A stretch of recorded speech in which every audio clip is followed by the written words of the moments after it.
Hi friends, welcome back to my channel, or welcome if you're new. My name is Rachel, and in today's video, I'm going to be talking about all of the books that I read in September. Today is my September wrap-up. Unfortunately, in the month of September, I did not get to read as much as I would have liked, but I did read 7 books, which is still pretty good. I was on vacation for 2 weeks, so I just wasn't reading for basically half the month, but I got through some pretty chunky books this month and I have lots of opinions on them. So we're going to be going through the 7 books that I read. I'll tell you a little bit about them and what I rated them and whether I liked them or not. Before we get into the books that I read in September, let's talk about some books that I'm really excited to read, courtesy of today's video sponsor, and that is Book of the Month. I am so excited to be working with Book of the Month again. I have worked with them before. If you are not aware of what Book of the Month is, they are a monthly book subscription service and their team does such an incredible job at picking out the selections. They truly have something for everyone. They have thrillers, romance, fantasy, YA, everything. They also do such a great job at finding brand new authors and then also securing really popular, highly anticipated releases from some of your favorite authors. Let's talk about the 2 books that I selected for the month of October. I am so excited for both of these books. First up is Red City by Marie Lu. This is Marie Lu's adult debut fantasy. I was really excited about this book in particular because it's set in a city, it's a contemporary fantasy, and I heard it has Sopranos vibes, which is always going to be a win for me in a fantasy book. I cannot wait to read this. Also, this edition, absolutely beautiful. The other book that I selected is Hazelthorn by C.J. Drews. Once again, absolutely stunning cover. And this is like a gothic YA paranormal queer romance, and I think it sounds absolutely perfect for the fall. I mean, this takes place at a haunted estate, which is always going to be a win for me. Another amazing thing about Book of the Month's monthly subscription is if you're not feeling any of the selections that month, that is fine. You can skip it and there's no charge for that month. Right now, Book of the Month has an amazing offer. If you follow the link down in my description and join, you will get your very first hardcover book for $5 using the code CANDY.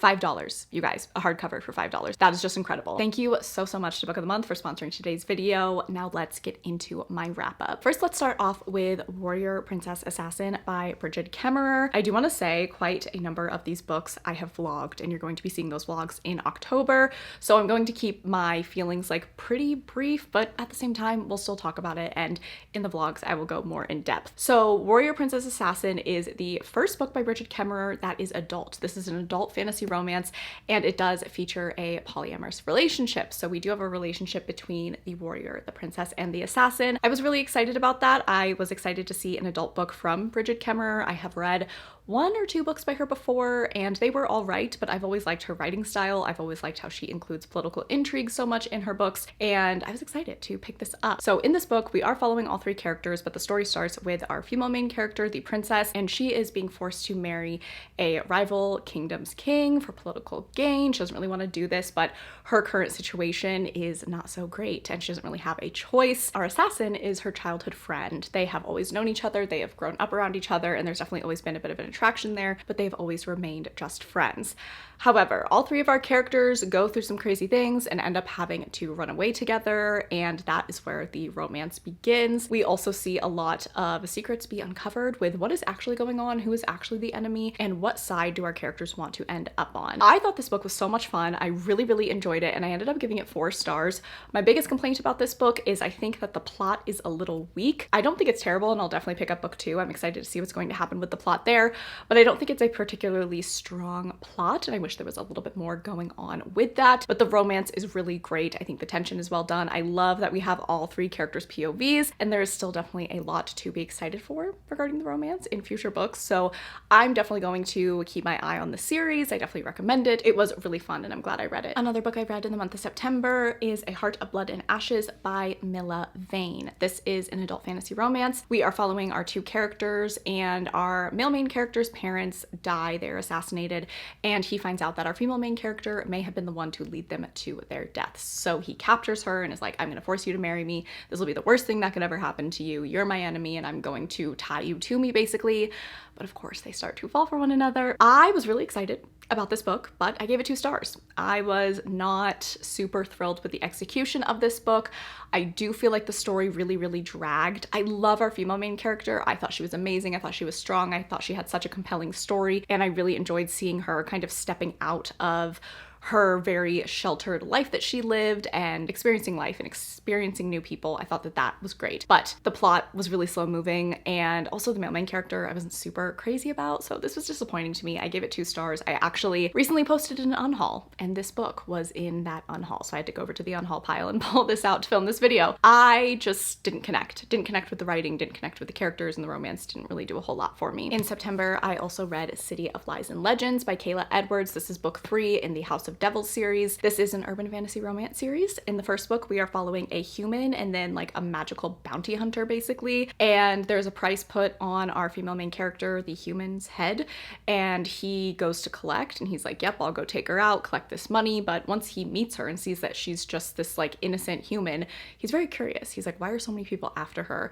So he decides to be her bodyguard instead. They fall in love, and there's just so much more that explodes from there that's really just scratching the surface. We have a lot of characters in this book. We have a magical city. We have so many different POVs as the series goes on, and now I have finished book 3. So what was really exciting about book 3 is we do have new characters and new POVs and a new romance to be excited about. There are side romances happening in the first few books as well, but we really have like 2 main couples here, and that is the first couple that I talked about and then this new couple that we meet in City of Lies and Legends. I loved them. I loved our male main character. His name is Roman. He is just so fun and unhinged, but also so sad and has gone through so many terrible things and is really a tortured hero.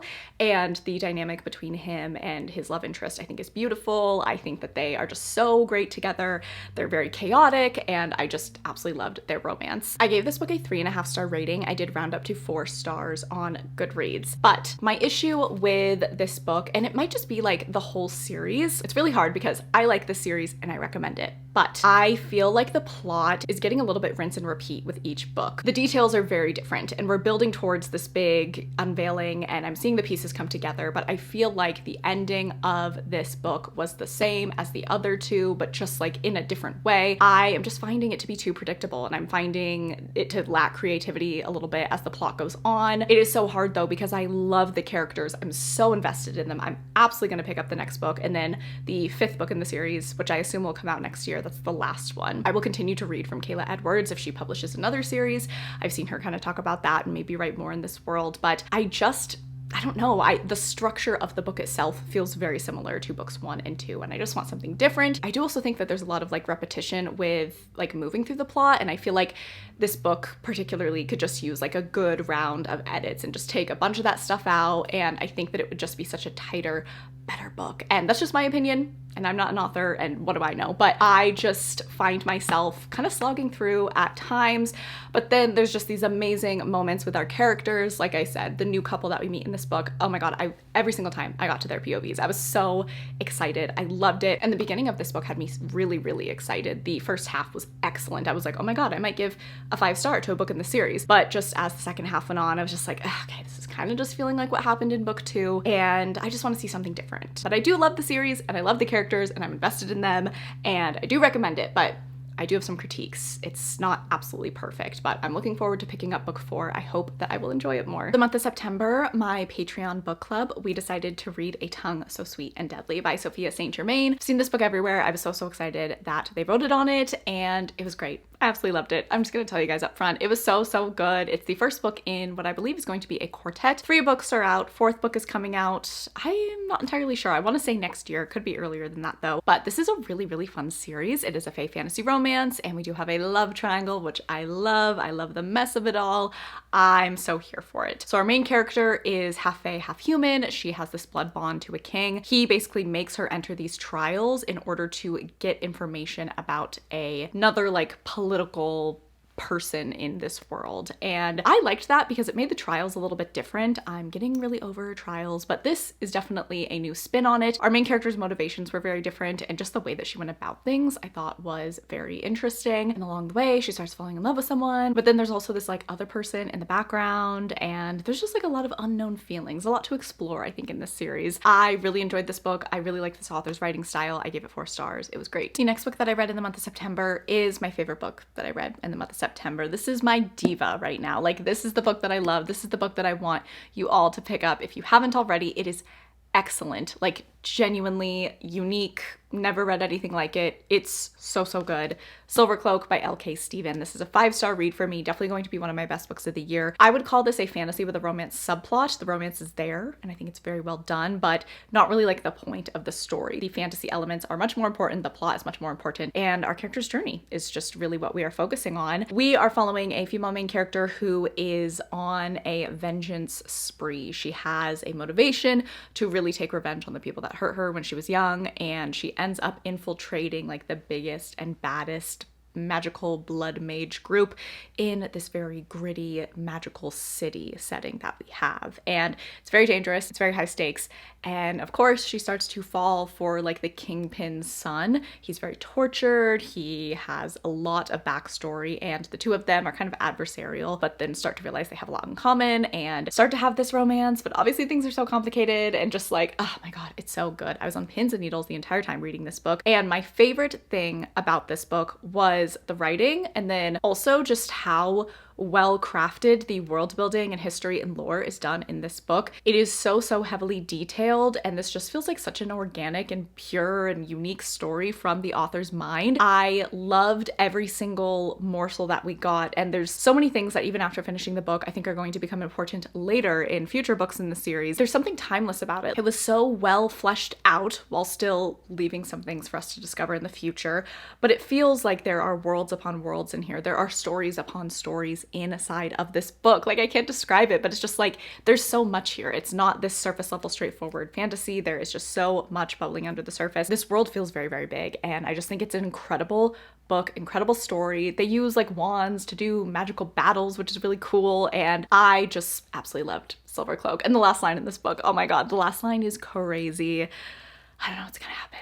I really don't know what's going to happen, but please pick up Silver Cloak. It is amazing. It's wonderful for this time of year. It's like a darker, grittier city fantasy, like I said, and the main characters are absolutely wonderful. Cannot recommend Silver Cloak enough. All right, and then the final two books are part of my September wrap up. They were rereads, and I'll go over them quickly because, like, you guys already know, Court of Silver Flames and A Court of Frost and Starlight. I did post my ACOTAR reread vlog at the beginning of September. Can we clap and cheer for that? Been working on it since April, so it's taken me so long to get it out, but I'm so happy with it. One of my favorite videos I've ever made, and I had such a good time with it. And in the month of September, I needed to just read these final two books. So A Court of Frost and Starlight, this is the novella in the series. It is between A Court of Wings and Ruin and A Court of Silver Flames. I love it. It's basically like a Hallmark Christmas special. However, there are very important plot points in this book that lead into A Court of Silver Flames.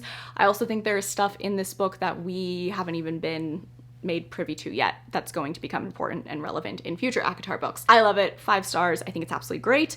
And then A Court of Silver Flames. This is my favorite book in the series, but you know, on reread, god, A Court of Wings and Ruin really stuck out to me. So I don't know. This is either number 1 or number 2 favorite in the series. We are mainly focusing on Nesta in this book, who is the sister of the main character in the first 3 books, and her journey is wonderful. I love Nesta to death. I think she's a fascinating character. I think that she has many layers, and I just love being in her head. I think the romance is great. I think the mental health rep is great, and I just love the story. And there's also so much lore in this book. Oh my god, I cannot wait for ACOTAR 6 because there is just so much here that I can see Sarah building towards with like plot that's just like going to be so amazing. So I love A Court of Silver Flames, 5 stars forever. All right, friends, so that is going to be it for my September wrap up. Please let me know down in the comments what was the best book that you read in the month of September, or if you wanted to leave an emoji, go ahead and leave a fall leaf emoji. Please make sure that you're following me on all my social media. My Instagram, my TikTok, and my Goodreads are linked down below. I also have my Patreon. That is where I host my fantasy romance book club.